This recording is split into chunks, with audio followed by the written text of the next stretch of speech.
오늘 말씀 제목이 뭐죠?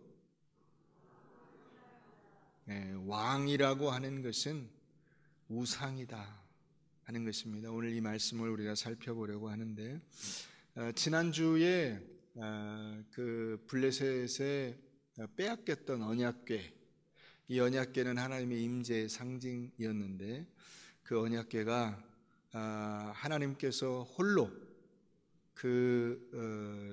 다곤신 그곳에서 아무도 도와주는 사람이 없는 그곳에서 싸우시고 승리를 거두시고 이스라엘의 왕으로 복귀하신다 하는 것을 살펴봤습니다. 그런데 여러분, 이스라엘 백성들이 그런 그 경험을 하면, 법궤를 빼앗겨 보고 이렇게 하면 그런 걸 통해서 생각하고 깨닫고 배우고, 그래서 잘해야 되잖아요. 그죠? 한 번 실수는 병가지상사. 왜? 그걸 통해서 깨달음이 있고 내가 잘하고 성장하고 성숙하게 되니까. 그래야 되는데 그러질 못하고 있는 모습을 우리가 보게 됩니다. 구체적으로 무엇인지를 오늘 살펴보도록 하겠습니다. 사무엘이 이제 나이가 들어서 포스트 사무엘의 후계를 어떻게 할 것이냐 하는 것에 대한 아마 의논들이 있었던 것 같아요. 그런데 이스라엘 백성들의 요구가 뭐냐면 왕을 세워달라 하는 것이었습니다. 왕을 세워달라. 사무엘은 왕이 아니고 뭐라고 부르죠? 사사라고 부릅니다. 이 사사라는 단어는 우리가 일반적으로는 잘 쓰지 않는 단어이기 때문에 여러분들이 그 무엇인지 정확히 실체를 잘 모를 수가 있습니다. 이 사사는 영어로 하면 저지입니다. 판단을 내리는 사람이에요. 판결을 내리는 판사라고 하기에는 근데 또 이게 의미가 좀 달라요. 왜냐하면 법정에서 내리는 이런 판결이 아니라 종교, 정치 합쳐진 그와 같은 의미의 지도자입니다. 이 사사는 상시, 왕처럼 항상 왕궁에 있으면서 이렇게 뭘 하는 그런 직책이 아니고, 필요할 때 나서서 분쟁을 조정하거나 이것이 옳다 틀리다를 이야기해 주거나 뭐 그렇게 하면 됐어요. 그래서 이거는 이를테면 정규직이 아닙니다. 비정규직이에요. 사사는 필요할 때 이게 와가지고 그 역할을 해주면 됩니다. 그런데 백성들은 왕을 달라는 거예요. 이유를 두 가지 들었어요. 하나는 당신 아들들이 당신만 못하다는 거예요. 근데 여러분, 사사는 세습이 아닙니다. 하나님이 필요한 사람을 세우는 거예요. 그렇기 때문에 이 아들들이 여기 사사로 나오기는 하지만은 일반적으로는 그 사무엘을 마지막 사사로 봅니다. 그러니까 세습도 안 되는 뭐 이런 것을 마치 그 아들을 그대로 세워야 되는 것처럼 말하는 것은 자기들의 논리를 위해서 한 이야기일 뿐이에요. 이게 핵심이죠. 뭐냐? 시대가 바뀌었다는 거예요. 그래서 이제 사사 가지고는, 당신이 하는 이 역할 가지고는 이 이스라엘을 제대로 끌어가기가 어려울 것 같으니 우리에게 항시 이 전체 백성을 잘 관장하고 다스릴 수 있는 왕이라고 하는 체제로 갑시다. 이렇게 건의를 하는 거예요. 그런데 여러분, 이것은 하나님께서 계획하신 거거든요. 이 사사를 두어서 그 이스라엘을 다스리시는 것은, 왜냐? 이스라엘은 지방자치예요. 철저하게 12지파가 각 지파별로 자기 땅을 가지고 그 안에서 흩어져서 자기들의 어떤 그 자치제도로 운영되는 겁니다. 그래서 사사가 있는 거예요. 각자 자기 지파의 문제를 자기 안에서 해결하다가 그게 잘 안 되거나 다른 지파와 문제가 얽혀 있거나 할 때 그걸 조정해 주는 사람이 사사예요. 그 역할을 하다 보니까 이스라엘 민족 전체에 해당되는 전쟁을 할 때에도 이 사사가 앞장서는 역할을 하게 된 거예요. 그게 우리가 사사기와 이 사무엘서 앞부분에서 이게 보게 되는 광경입니다. 그러니까 이스라엘 12지파는 어디서부터 나왔어요? 야곱으로부터 시작이 되죠. 12아들이 나온 겁니다. 그러니까 이 지금 사무엘이 있는 이 시대에부터 따져보면 한 1000년 정도 됐어요. 이 12지파가 존재하게 된 게 1000년 정도 된 그 역사가 있는 제도. 그 다음에 출애굽부터 따져도 본격적으로 12지파가 이렇게 가시화된 출애굽부터 따져도 500년이 넘었어요. 그런데 이 제도를 바꾸자는 거예요.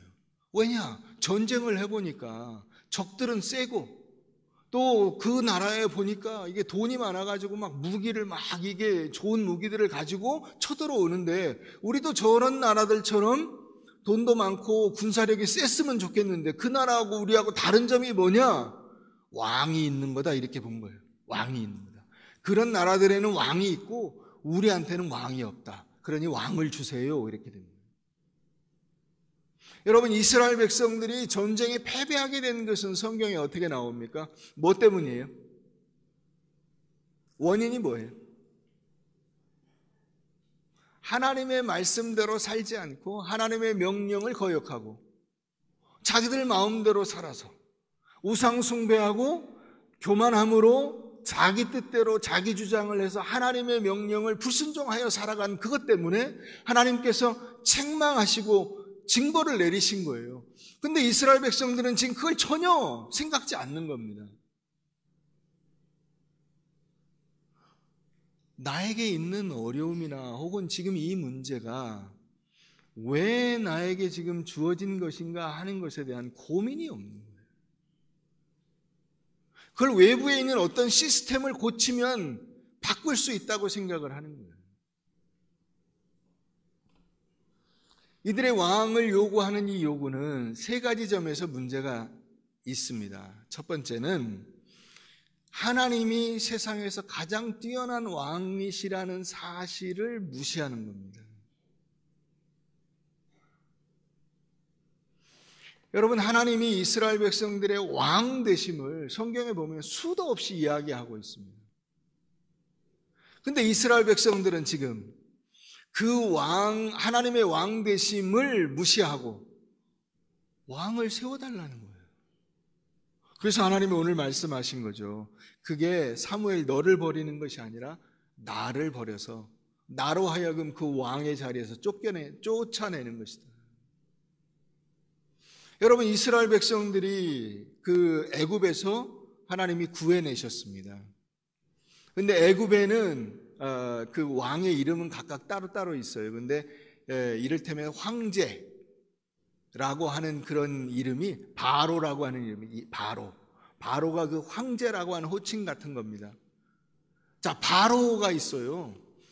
이 바로는 그 당시 이집트의 위상과 이집트의 국력 이런 것으로 환산해 볼 때 이집트는 최고의 국가였습니다. 제일 센 나라예요. 그 당시에 세계 최강국. 근데 그 최강국의 왕입니다. 그러니 여러분 얼마나 권력이 셉니까? 동원할 수 있는 그 영향력이 얼마나 큽니까? 움직일 수 있는 부가 어마어마하죠. 그 나일강을 젖줄로 해서 거기서 나오는 그 당시에 농산물, 축산물 이런 것들이 어마어마한 거예요. 그런데 하나님이 그 세계 최강 국가의 최고의 지도자, 이 왕을, 바로 왕을 때려 눕히고 이스라엘 백성들을 끄집어낸 거예요. 그러면 누가 센 거예요? 바로가 센 거예요? 하나님이 센 거예요? 하나님이 훨씬 더 뛰어난 왕이죠. 근데 이 하나님의 왕 되심을 무시하는 거예요. 그리고는 자기들에게 왕이 필요하다는 겁니다, 지금. 두 번째 이 문제는 뭐냐면 왕을 요구하는 것의 문제점은 하나님이 그들로 하여금 출애굽시킨 것이 어떤 의미가 있냐를 모르는 거예요. 그들에게 자유를 주신 겁니다. 자유. 이스라엘 백성들이 그 바로 왕 밑에 있었는데 그때 위치가 뭐였어요? 노예였습니다. 노예. 뭐 1등 국민, 2등 국민, 3등 국민이 있겠습니까마는 그렇게 치면 완전히 저 꼴찌 국민이에요. 국민이라고 할 수도 없어요. 왜냐? 아예 대를 끊으려고 했잖아요. 아들을 낳으면 죽여버려라. 하나님이 거기서 이스라엘 백성들을 빼내주신 거 아닙니까? 왜요? 그와 같은 압제, 그와 같은 그 고통, 이 속에서 부르짖음을 들으시고, 그래, 너희가 얼마나 고통스럽고 힘들겠냐, 내가 빼줄게 해서 자유민을 만들어 주셨잖아요. 그래서 자유의 땅에다 주신 거 아니에요. 젖과 꿀이 흐르는 가나안 땅에다가 집어넣어 주신 거예요. 근데 지금 이스라엘 백성들이 그 왕을 달라는 겁니다. 자기들이 섬기겠다고. 그래서 하나님이 뭐라고 하시나? 그 뒤에 한번 보세요. 10절 한번 넘어가 보세요. 거기 가보면 왕 제도가 어떤 부작용을 일으킬 것인가를 조목조목 이야기해 주고 있습니다. 너희 아들들을 데려다가 왕의 병거와 말을 이게 뒤치다꺼리 하게 할 것이다. 그들이 병거 앞에서 달릴 것이며, 병거를 몰아야죠. 기사로 쓸 것이다. 병거 기사로. 말 타는 그 마부로 쓸 것이다. 말 관리하는 사람으로 쓸 것이다. 병거 관리하는 사람으로 쓸 것이다. 그런 거 해야 된다. 니들 아들들이. 그죠? 여러분 나라가 있으니까 여러분 자식들이 군대 가야 되잖아요. 자, 그 아들들을 1000부장과 50부장을 삼을 것이며 공무원으로 쓴다는 거예요. 근데 여러분 이 당시에 공무원은 지금하고 달라요. 나라에서 무슨 대단한 뭘 받는 거 아닙니다. 가서 무료 봉사하는 거예요. 차출해서 그냥 데려다 쓰는 거예요, 노동력을. 그래서 자기 왕의 밭을 갈게 하고 왕의 추수를 하게 하고 자기 무기와 병거의 장비도 만들게 할 것이다. 너희 딸들을 데려다가 향료만 요리사로 쓰고 시녀로 쓰고 무수리로 쓰고 할 것이다.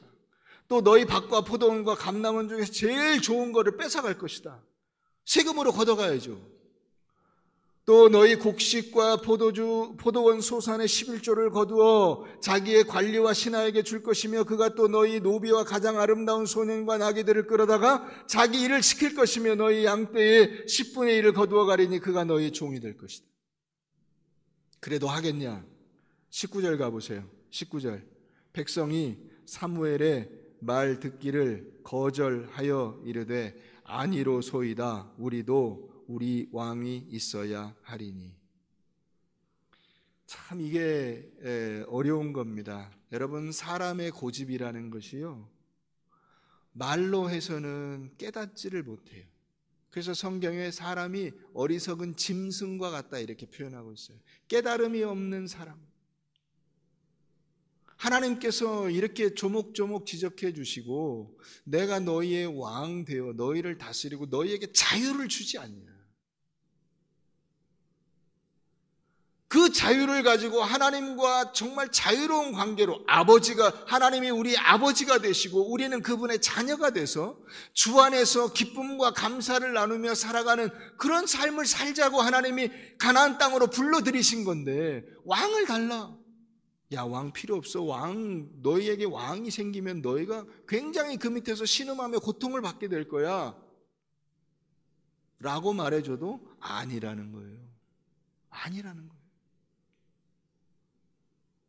이게 세 번째 더 큰 문제가 있어요. 그게 뭐냐면 하나님의 백성의 정체성을 놓치는 것입니다. 여러분 이 이스라엘 사람들이, 자 5절로 가보세요. 다시 왜 이게 정체성을 놓치는 것이냐. 5절에 가서 중간쯤 보면 어디처럼 우리에게 왕을 세워달라고 했어요? 어디처럼? 딴 나라처럼. 다른 나라들, 하나님 주변에 한번 보십시오. 왕이 없는 나라가 있나? 우리도 왕을 주세요. 저 나라가 왕이 다 있고 이런 나라 다 왕이 있고 어디도 있고 어디도 있고 다 있는데 왜 우리만 왕이 없습니까? 이렇게 얘기해요.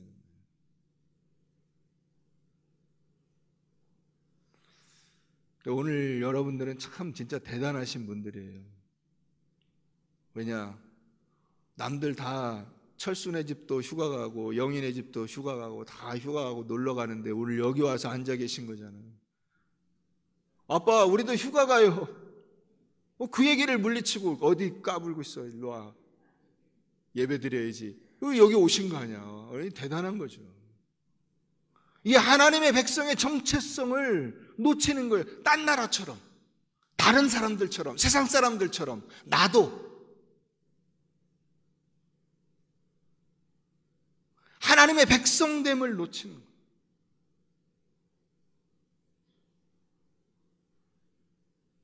여러분, 이스라엘 백성들은 완전히 지방자치제예요. 땅도 다 경계를 딱 정해서 나눠줬어요. 전부 땅 분배하는 내용이 그 여호수아에 나오잖아요. 그죠? 각 지파별로 분배를 해서 싹 줬어요. 가정별로 다 전부 자기 땅이 있어요. 거기서 자기가 열심히 일해서 그 말씀을 따라 율법을 지키면서 살면 돼요. 그에 따른 문제들은 하나님께서 책임져 주세요. 외부에서 적이 쳐들어왔다, 하나님이 사사를 세워서 그들로 하여금 맞서 싸우게 하시고 전쟁에 이기게 하시고, 예를 들어 기드온 같이, 그렇잖아요. 기드온이 가서 300용사 가지고 10만 5천 명을 때려 눕히잖아요. 근데 기드온이 이겼어요? 하나님께서 이기게 해주신 거예요. 그러니까 왕이라고 하는 것이 의미가 없어요. 하나님이 왕 되시면 더 이상 거기에 또 다른 옥상을 또 만들 필요가 없잖아요. 옥상이 있는데 왜 또 옥상을 만들 필요가 없잖아요. 옥상옥 아니야. 왕 위에 또 왕을 세우고 또 왕을 세우고 할 필요가 없는 거예요. 이게 우상이라는 거예요. 이스라엘 백성들이 우리가 4장에서 살펴봤죠. 전쟁에, 블레셋과의 전쟁에 첫 전투에서 졌어요. 4천 명이 죽었습니다. 그러니까 가서 뭘 가져옵니까? 실로에 가서 언약궤를 가지고 옵니다. 이 언약궤만 있으면 이긴다. 하나님은 그런 하나님이 아니시다 하는 것을 그들에게서 손을 떼심으로써 보여주신 거예요. 이게 지금 똑같은 거예요. 왕만 있으면 우리나라가 훌륭한 나라가 될 거야. 왕만 있으면 우리가 부자 나라가 될 거야. 왕만 있으면 군사력이 센 나라가 될 거야. 왕이 있으면 왕을 주세요. 이게 우상이에요. 이 왕이 아무 의미가 없다는 사실을 이들이 깨닫지 못하는 거예요. 하나님이 함께 계시는 것이 중요한 것이지, 하나님이 나의 왕 되시는 것이 중요한 것이지, 하나님이 나의 아버지 되심이 그것이 핵심이지, 인간 왕을 세워서 우리 마음대로. 그러니까 여러분, 우리가 오늘 읽은 본문에 가장 많이 여러 번 나오는 단어가 뭐냐면 우리예요. 우리가 하겠다는 거예요. 우리가 인간이 하겠다는 거예요. 자기들이. 여러분, 애들 키워보면 애들이 한 돌 지나가지고 2돌, 3돌 이쯤 되면 항시 말을 안 들어요. 뭐라고 하냐? 내가. 아니야, 내가 할 거야, 내가. 엄마가 좀 어떻게 해주려고 그러면 아니라는 거야. 지가 한다는 거야. 그러니까 하도 고집을 피우니까 할 수 없이 그래, 마음대로 해봐라. 그래. 지금 우리. 하나님의 백성됨의 그 정체성을 놓치는 거예요. 12장 한번 가보겠습니다.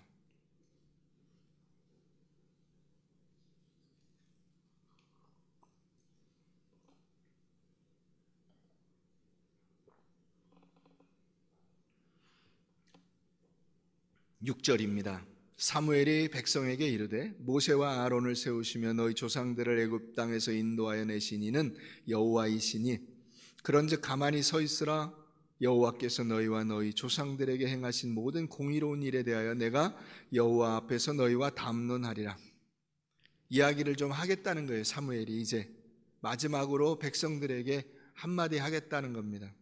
야곱이 애굽에 들어간 후 너희 조상들이 여호와께 부르짖음에 여호와께서 모세와 아론을 보내사 그 2사람으로 너희 조상들을 애굽에서 인도해내어 이곳에 살게 하셨으나 그들이 그들의 하나님 여호와를 잊은지라. 여호와께서 그들을 하솔 군사령관 시스라의 손과 블레셋 사람들의 손과 모압 왕의 손에 이 외적들에게 너희를 넘기셨다. 벌을 받게 하셨다. 그랬더니 그들이 너희를 치매 백성이 여호와께 부르짖어 이르되 우리가 여호와를 버리고 바알들과 아스다롯을 섬김으로 범죄하였나이다. 그러하오나 이제 우리를 원수들의 손에서 건져내소서. 그리하시면 우리가 주를 섬기겠나이다. 그래서 하나님이 어떻게 하셨어요? 기드온을 보내시고 베단을 보내시고 입다를 보내시고 사무엘을 보내시고, 그래서 너희를 그 사방 원수의 손에서 건져내사 너희에게 안전하게 살게 하셨거늘 너희가 암몬 자손의 왕 나하스가 너희를 치러 옴을 보고 외적이 침입해 오는 거에 또 그걸 보고 왕을 달라고 했다는 거예요. 왕을. 너희의 여호와께서 너희의 왕 되심에도 불구하고 너희가 내게 이르기를 아니라 우리를 다스릴 왕이 있어야 하겠다 하였도다. 이제 너희가 구한 왕, 너희가 택한 왕을 보라. 사울이 이제 왕으로 이미 세워졌어요.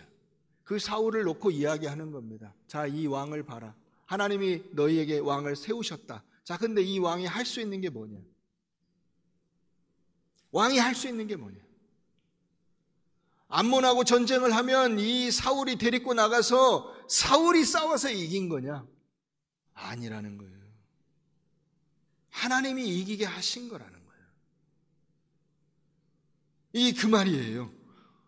너희가 구한 왕, 너희가 택한 왕을 보라. 여호와께서 너희 위에 왕을 세우셨네요. 하나님이 왕을 너희가 그렇게 달라고 하니까 세워주셨는데, 자, 이 왕이 할 수 있는 게 뭐예요? 이야기해 보시오. 이야기하는 거예요. 이 왕이 중요한 것이 아닙니다. 여러분들에게 중요한 것은 뭐냐? 14절 가보세요.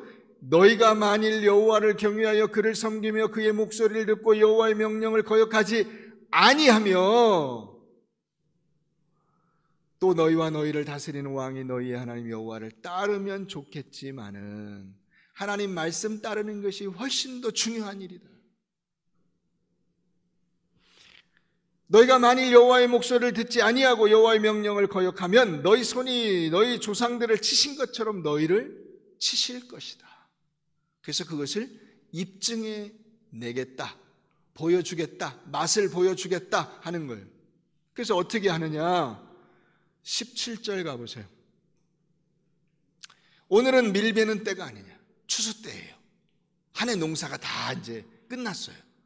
이제 추수를 하면 됩니다. 그런데 내가 여호와께 아뢰리니 여호와께서 우레와 비를 보내사 너희가 왕을 구한 일, 곧 여호와의 목전에서 범한 죄악이, 이 하나님을 무시한 죄악이, 하나님의 왕 되심을 무시하고 자기들이 그 위에 하나님을 밟고 일어서려고 하는 그 죄악이 너무나 크다는 사실을 밝히 알게 하리라. 이에 사무엘이 여호와께 아뢰매 여호와께서 그날에 우레와 비를 보내시니 모든 백성이 여호와와 사무엘을 크게 두려워하니라. 추수 때인데 태풍이 온 거예요. 농사가 어떻게 됐겠어요? 완전히 다 망했죠. 추수 때인데 태풍이 왔어요. 때 아니게. 도저히 태풍이 오는 때가 아니에요. 여러분, 우리가 이것을 알아야 돼요.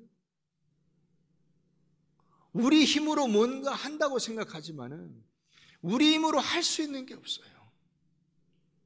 애들 길러보셨죠? 흔히 말합니다. 목사님, 자식이 마음대로 안 됩니다. 안 되시죠. 여러분들 손에 그 핏덩이 같은 자식이 주어졌을 때 그 자식이 여러분들 말을 잘 듣고 따라서 멋지게 잘하리라고 생각했지만 그렇지가 않아요. 엄마 말 안 듣고 아버지 말 안 듣고 지멋대로 하겠다고. 우리가 하는 거 똑같아요. 내가. 아버지는 도대체 알지도 못하면서 그런 얘기를 왜 하세요? 엄마가 도대체 아는 게 뭐가 있어요? 말 안 들어요.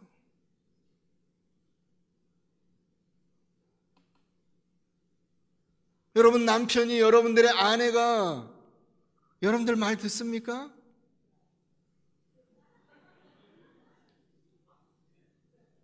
힘듭니다. 네. 힘들어요. 여러분들 육신이 말을 듣습니까? 힘들어요. 육신이 말을 안 들어요. 말을 듣는 게 하나도 없어요. 애들을 학교에 입학시키는 것도 안 되고 취직시키는 것도 안 되고 결혼시키는 것도 안 돼요. 다 안 돼요. 내 맘대로 안 돼요. 내가 할 수 있는 게 없다고요. 할 수 있는 게. 내 인생에 여러분들이 원하고 계획하고 여러분들이 뜻하는 방향대로 가는 일이 없어요.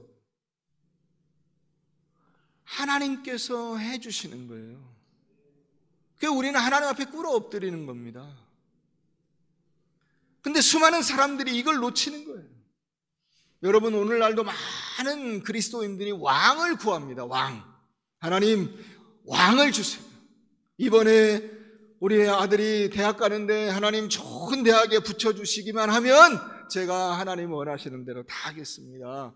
직장에 취직시켜 주시면 제가 원하는 대로 다 하겠습니다. 하나님, 제가 이 새로 세운 이 프로젝트가 잘 되면 하나님께서 원하시는 대로 다 하겠습니다.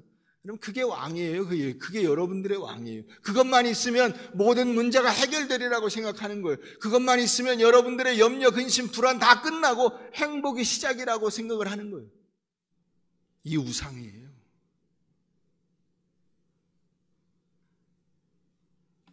자식이 혹은 여러분들의 출세가, 여러분들의 권세가, 건강이, 여러분들의 만족이, 그것이 하나님보다 훨씬 더 여러분들을 위로해주고 여러분들에게 힘과 능력을 줄 것이라고 생각하는 그것이 우상숭배입니다.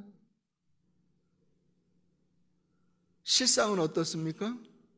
전혀 아니죠. 전혀 아닙니다. 우린 이 사무엘서 혹은 그 다음에 이어지는 열왕기서들을 보면 그걸 금방 알 수가 있습니다. 아, 이렇게 인간이 불순종하고 하나님의 뜻에 어긋나게 살아가는 모습이구나. 왕이고 백성이고 가릴 게 없어요.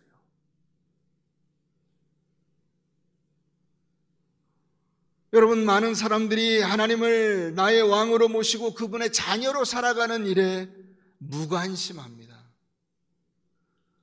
아는데 실패하는 게 아니에요. 아예 거기에 관심이 없어요.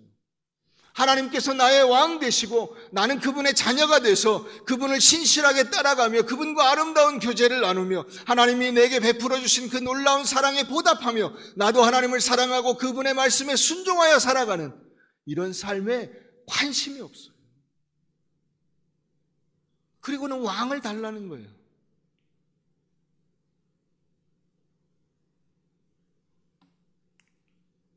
더 이상 하나님을 찾지 않아도 되게 해달라는 거예요. 하나님과의 교제는 끊어져도 좋다는 겁니다. 아, 목사님, 이게 무슨 그런 말입니까? 아니죠. 이스라엘 백성들은 늘 끊임없이 하나님과의 교제, 하나님과의 만남, 하나님이 주시는 은혜를 받고 거기에 감사하며 살아가는 사람들이에요. 그게 이스라엘 백성들의 그 본래의 모습이에요. 하나님이 원하시는 하나님의 백성됨의 정체성이에요. 그래서 늘 나오잖아요. 하나님의 말씀을 붙들고 그 말씀대로 순종하여 살아가는 거예요.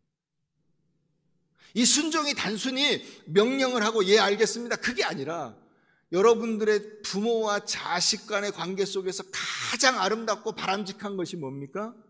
야, 나는 이렇게 했으면 좋겠어. 아, 예, 아버지 알겠습니다. 걱정하지 마세요. 제가 그렇게 할게요. 이런 거잖아요. 그걸 순종이라고 하는 거예요. 그걸. 야, 너 일로 와봐. 여기 앉아. 너 이거 해. 알았지?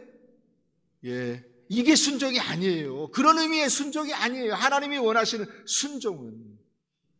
그래서 자유민이 되게 하신 거예요. 자유민. 자유시민이 되게 하신 거예요. 종이 아니라, 종을 데려다가 종으로 쓰려고 한 게 아니라 종에서 끄집어내서 아들로 딸로 만들어주시고 자유롭게 하나님과 교제할 수 있게 만들어주신 거예요. 이걸 우리가 놓치고 사는 거예요. 여러분, 신앙이라는 것이 뭡니까? 모든 것 다 내가 다 버려도, 그죠? 재물과 건강과 나의 어떤 세상의 삶, 이걸 다 내가 버린다 할지라도, 심지어는 내 목숨조차 내놓는다 할지라도 나를 사랑하신 그 하나님을 나의 주님으로, 내가 그분의 자녀로 그 풍성한 은혜를 누리며 살아가는 이것만은 내가 놓치지 않으리라. 이게 신앙이잖아요. 그런데 이 신앙을 내 욕심을 만족시키기 위한 징검다리로 쓰는 거예요. 그게 언약궤를 가지고 싸운 것이고 왕을 달라고 요구하는 것입니다. 디모데 전서를 우리 한번 가보십시다. 신약 디모데 전서. 그것은 오늘날 우리의 삶 속에서도 똑같이 일어나고 있다는 사실을 우리가 알아야 됩니다. 신약 342페이지.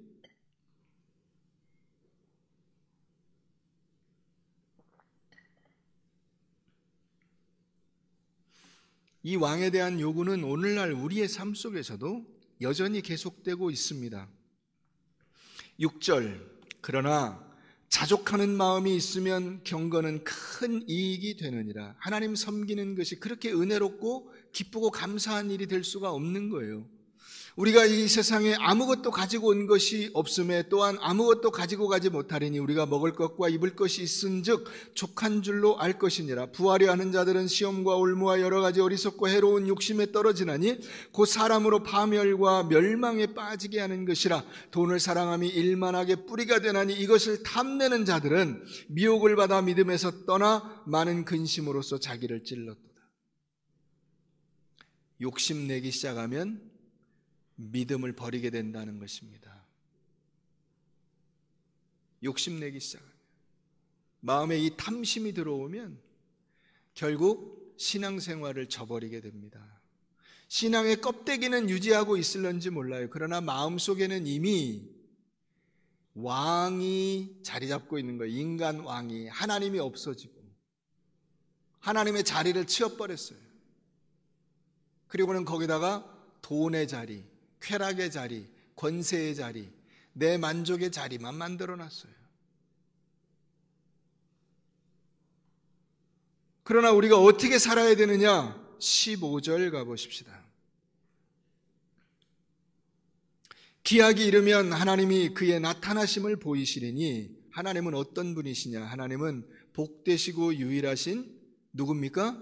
주권자, 만왕의 왕, 만주의 주. 하나님이 우리의 주권자, 만왕의 왕, 만주의 주가 되시는 거예요. 오직 그에게만 죽지 아니함이 있고 가까이 가지 못할 빛의 신비로운 그 빛의 능력을 가지신, 빛을 지으시고 빛을 운영하시는 하나님 아닙니까? 여러분, 빛이 없으면 우리가 존재할 수가 없잖아요. 어떤 사람도 보지 못하였고 또 볼 수 없는 이신이 그에게 존귀와 영원한 권능을 돌릴지어다. 아멘. 이게 하나님이에요. 그런데 우리는 이 하나님을 저버리고 자꾸 뭘 섬겨요? 돈을 섬겨요. 돈을. 그것만 있으면 내 문제가 해결된다고 보는 거예요. 여러분, 그게 세상적 사고방식입니다. 안 믿는 사람들은 그렇게 생각해요. 왜? 믿을 게 없으니까. 하나님이 없으니까 그 사람들한테는 돈이 최고예요. 돈만 있으면 된다는 거예요. 뭐니 해도 머니가 최고가 되는 거예요. 그러나 여러분, 그건 기독교가 아닙니다. 여러분들의 마음 속부터 여러분들이 그걸 끄집어내셔서 그걸 불태워버리는 작업을 하셔야 돼요. 쓰레기를 다 태워버리세요. 하나님의 백성의 정체성이 무엇인가를 우리가 올바로 깨달아야 하는 것입니다. 여러분들의 노후를 돈이 책임져 주는 것이 아니라 하나님이 책임져 주는 것입니다. 우리가 세상에 아무것도 가지고 온 것이 없음에 또한 아무것도 가지고 가지 못하리니 먹을 것과 입을 것이 있은즉 족한 줄로 알 것이다. 목사님, 그럼 예수 믿는 사람들은 다 가난하게 살아야 됩니까? 아니죠. 그런 얘기가 아닙니다. 우린 너무 많이 욕심을 내고 있다는 거예요. 쓸데없는 욕심을 내고 있는 거예요. 어떤 욕심이에요? 저 사람은 저만큼인데 왜 나는 요거밖에 안 돼? 이런 욕심을 내는 거예요, 자꾸. 저 사람은 저만큼 있는데 나는 왜 요거밖에 없어? 저 사람 차는 이건데 왜 나는 요거야? 저 사람 집은 이건데 왜 나는 이거야? 왜 자꾸 욕심을 가지세요? 여러분, 그게 여러분들의 믿음과 신앙을 크게 하지 못한다고요. 성장시키지 못해요. 그게 왕이에요. 왕만 있으면 우리나라가 잘 살게 될 거야 라고 이야기한 이 이스라엘 백성들의 이 탐심이 바로 거기 담겨 있는 거예요.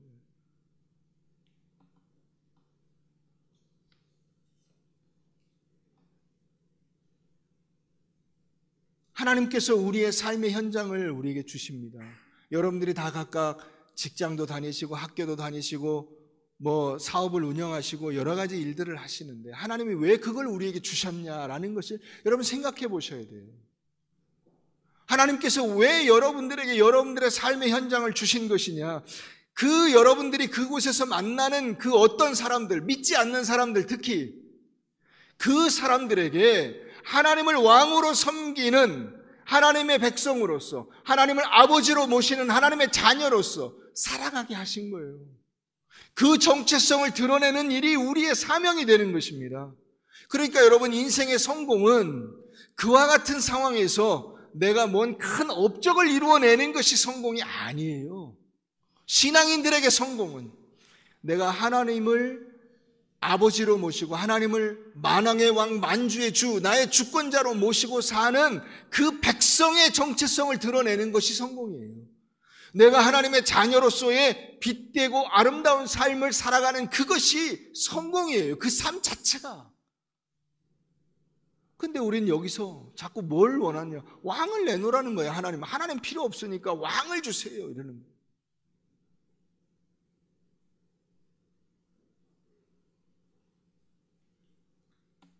그럼 가게를 열고 계엄 예배를 드려달라. 그래서 가서 계엄 예배를 드립니다. 그러면 거기서 가끔 그런 분들이 있어요. 여기 전도하고 막 기도하고 여기서. 그러면 망해요. 거기서 전도하고 기도하고 막 이러면 망해. 뭐 해야 돼요? 거기서 자기 원래 가게를 연 그 가게를 운영해야지 왜 전도하고 기도를 해? 그 가게를 잘 운영하세요. 잘. 퀄리티 있게. 학생이 공부를 안 하고 맨날 가서 성경 보고 있으면 돼요? 안 돼요. 거기 공부를 하라고, 공부를 열심히. 꼭 1등이 되는 것이 아니라 내가 열심히 성실함을 입증하라고 하나님께서 학교에 보내신 거잖아요. 직장을 다니면 그 직장에서 거기서 내가 어디 집사예요, 장로예요 이런 거 하지 말고 그 직장인으로서 성실하고 멋지게 살으라고요. 퀄리티 있는, 요즘 애들 말로 고퀄이라 그래요. 요즘 애들이. 고퀄 학생이 되고 고퀄 직장인이 되고 고퀄 장사하는 주인이 돼야 될 거 아니야. 기왕 장사를 했으면 그 분야에서 최고를 한번 내가 만들어보자 하고 열심히 애를 써야 되잖아요. 안 될 수도 있지만. 그래서 그 과정에서 내가 신실하고 믿을 만한 사람이 되는 이것이 성공이에요. 그분이 알고 보니까 교회다닌데 훌륭하네. 이게 성공이에요. 그렇게 얘기 들으면. 여러분, 요즘에는 와인 같은 게 수입 자유화가 돼가지고 값싼 와인들이 많이 있습니다. 그런데 그렇게 되기 전에 우리나라에 포도주를 만드는, 와인을 만드는 훌륭한 기업이 있었습니다. 지금도 있어요. 마주왕이라는 기업이에요. 이 마주왕은 그 오너가 천주교 신자입니다. 근데 신부님들 좋은 성찬주 만들려고 그걸 만든 겁니다. 그 제품에 자신이 있다는 거예요. 속이지 않는다는 거예요. 여러분, 마트에 가보면 잼 중에 보금자리 잼이 있어요. 그 기업이 천주교 기업이에요. 믿을만 하잖아요. 이런 걸 하라고, 이런 걸. 내 삶의 자리에서 내가 누가 보아도 믿을 만한 사람, 그가 직장인으로서, 회사원으로서, 그 학생으로서, 사업을 하는 사람으로서, 이웃으로서, 저 사람은 적어도 속이지 않아. 저 사람 예수 믿는 사람이래. 이걸 우리가 해야 된다고요. 그걸 안 한 채로 뭘 하려고 그래요? 왕을 달라는 거예요, 왕을 전면에 세워서 왕을 그 바지 사장으로 내밀어 놓고 자기는 뒤에서 딴짓 하려고. 우상 섬기는 일을 하려고. 그래서 이스라엘 백성들이 항시 하나님께 책망을 듣는 이야기를 보면 뭘로 나와요? 하나님의 말씀에 불순종하고 교만하여 바알을 섬기고 아스다를, 아까도 거기 나오잖아요. 조금만 틈이 생기면 세상으로 달려가는 거예요. 하나님의 백성으로서의 그 정체성이 없어요, 아예. 나를 왜 이 세상에 보내셨는지에 대한 감각이 없어요. 하나님께서 여러분들을 왜 구원해 주셨는가에 대한 아무 결단이 없어요.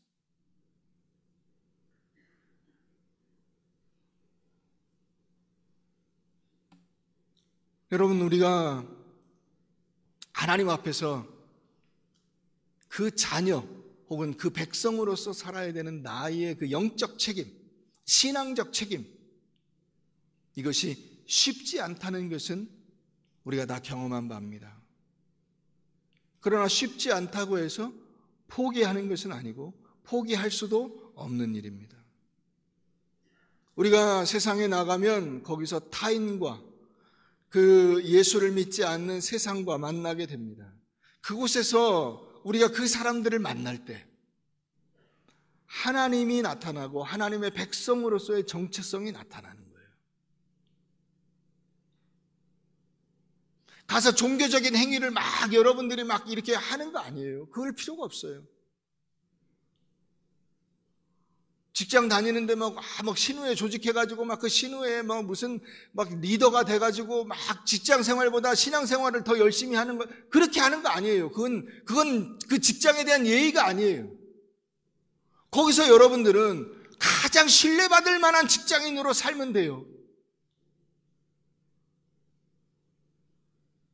하나님을 전면에 내세워서 내가 해야 될 그 본래의 책임과 의무와 사명과 특권을 저버리면 안 된다고요.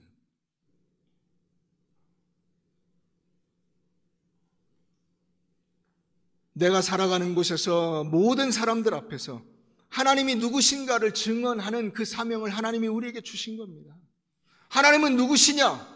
나를 다스리시는 나의 왕은 누구시냐? 그분이 어떤 분이시냐? 얼마나 사랑이 많으시며 능력이 많으시며 나로 하여금 염려하고 근심하고 걱정하지 않게 내 삶을 책임져 주시냐? 나는 그분에게 나의 모든 것을 쏟아, 내 시간과 노력과 능력을 다 쏟아 충성을 다하는 그분의 자녀이며 그분의 백성이다. 이걸 나타내는 거예요. 그게 진정 하나님의 백성됨이에요. 그분을 왕으로 모시고 살아가는 것입니다.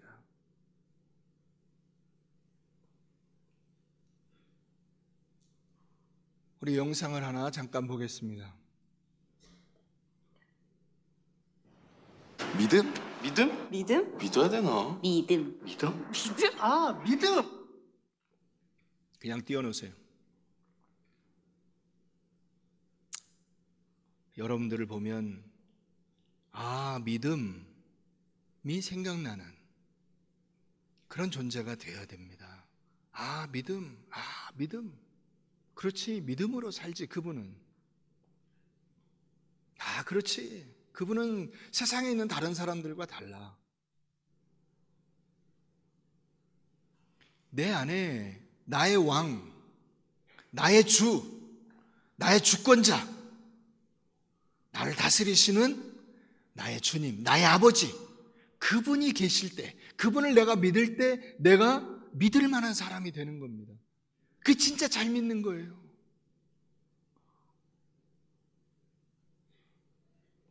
여러분, 하나님께서 우리에게 약속해 주십니다.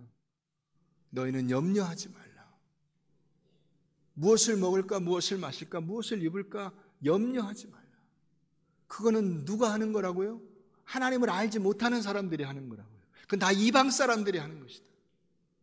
그 모든 것이 내가 너희에게 있어야 될 줄을 안다. 뭘 걱정하냐 그런 거를. 내가 들에 그 피는 백합화, 하늘에 날아다니는 그 참새 한 마리도 다 먹이는데 너희 안 먹이겠냐 내가. 여러분, 그 모든 염려 내려놓으시고 하나님이 나의 왕 되시며 내가 그분의 백성이며 하나님이 나의 아버지 되시며 내가 그분의 자녀라는 사실을 가슴에 깊이 담고 세상 속에 나아가서 그 믿음의 자녀로, 믿음의 백성으로 살아가시기를 주의 이름으로 축원합니다. 그것이 여러분들의 인생의 성공입니다.